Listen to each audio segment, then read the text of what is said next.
Donald John Trump is suffering from late-stage venereal disease. I said syphilis, but it could be chlamydia. I don't know. President that has appointed some of the most incompetent people you can imagine to the United States Congress. We have a president who is starting a trade war. That's my rationale. I just want to tell people, yeah, we got to do something, but we got to do something smart. Say it succinctly, say it repeatedly, say it all the time, because I think that Harris is going to win. Just say that out front, and I'm doubling down. Trump once bragged he could shoot someone on Fifth Avenue and not lose voters, but James Carville is watching the former president lose his base without firing a single bullet. The Democratic strategist is having the time of his life narrating Trump's slow-motion collapse. In one brutal TV appearance after another, Carville isn't just criticizing Trump, he's laughing at him. And the worst part for Trump, Carville's mockery is landing because it's all based on truth. Trump's rallies are getting smaller, his legal troubles are piling up, and even Republicans are starting to jump ship. What exactly did Carville say that left Trump completely speechless?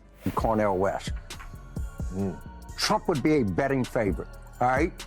And so somebody better wake the up. So Trump wins, he does that. You know what the media's going to do?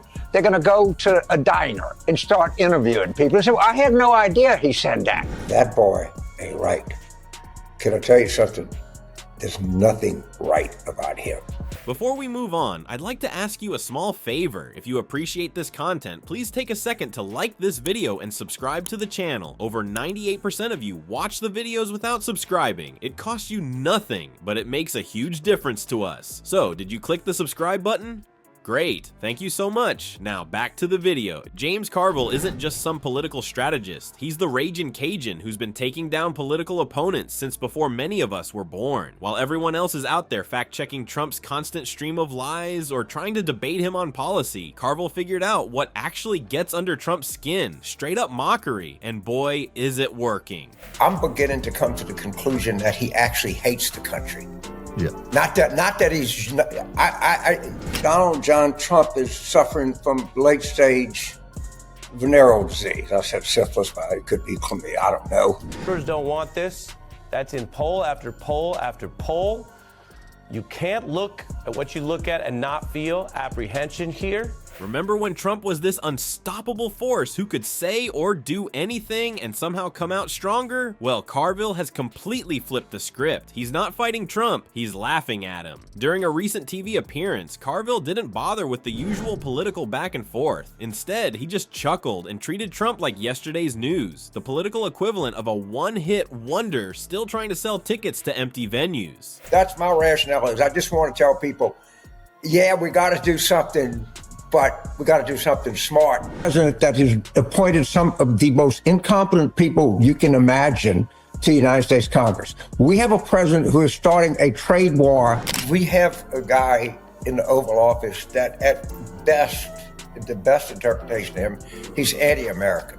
What makes Carville's approach so devastating is how he zeroes in on Trump's biggest fear. It's not going to jail or losing an election. It's becoming boring. Carville knows that for a narcissist like Trump, being irrelevant is worse than death. So rather than treating Trump like some political genius, Carville talks about him like he's an aging rock star desperately trying to fill seats at the county fair.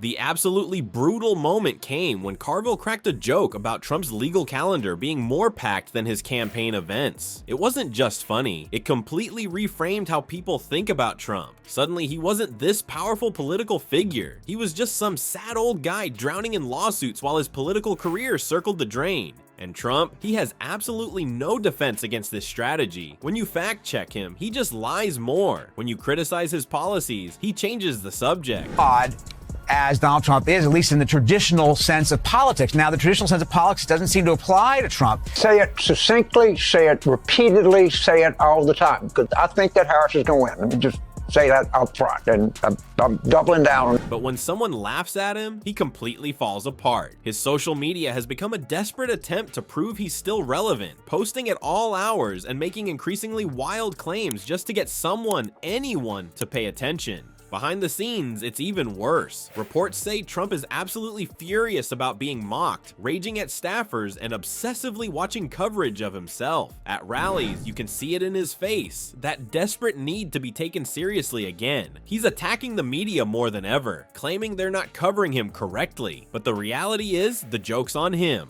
Trump used to control the narrative. Every tweet, every outrageous statement would dominate the news cycle for days. Now, he's becoming the punchline and Carville is writing the jokes. And as his supporters watch their once powerful leader reduced to an object of ridicule, you have to wonder how long they'll stick around for a show that's quickly becoming a sad rerun. While Trump's show turns into a sad rerun, his once unshakable empire is crumbling faster than a sandcastle at high tide. Remember when he bragged he could shoot someone on Fifth Avenue without losing a single vote? Well, turns out his supporters aren't actually a cult. They're regular people with breaking points, and Carville just exposed exactly where those breaking points are. The numbers don't lie, folks. Trump's support is eroding in key demographics, and Carville made sure everyone watching at home could see it. Independents are jumping ship, and even some Republicans are quietly backing away from the Trump train. It's like watching someone slowly realize they've been dating a narcissist. First comes denial, then anger, and finally, freedom. But perhaps Carville's most brilliant move was reframing Trump's endless legal troubles. While Trump whines about political persecution, Carville straight up called it what it is: the natural consequences of a lifetime of shady business practices. To have a chance to build it up. And by the way, this is a war that's not going to be culminated in the short. The first major battle is going to be all those court appearances, not the actions of a political martyr, but a guy who can't stop stepping in legal doo-doo. As Carville put it, at this point, Trump's campaign stops are just pit stops between courtrooms. Ouch! The contrast couldn't be clearer. On one side, you have seasoned political strategists who know how to win elections.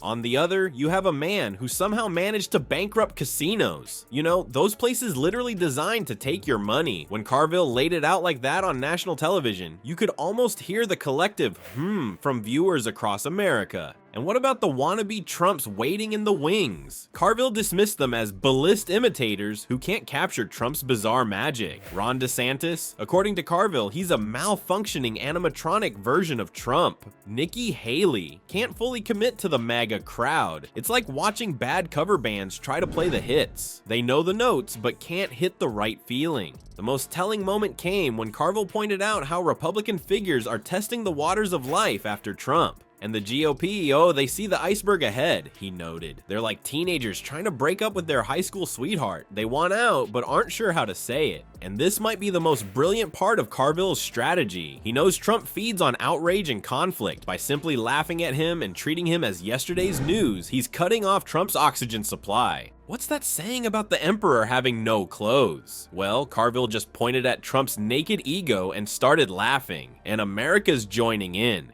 Here's the real knockout punch from Carville. Trump's story won't end with an explosion, a lawsuit, or a scandal. It might just end with a whimper. Not with handcuffs or impeachment, but with the ultimate Trump nightmare. People simply changing the channel and forgetting about him.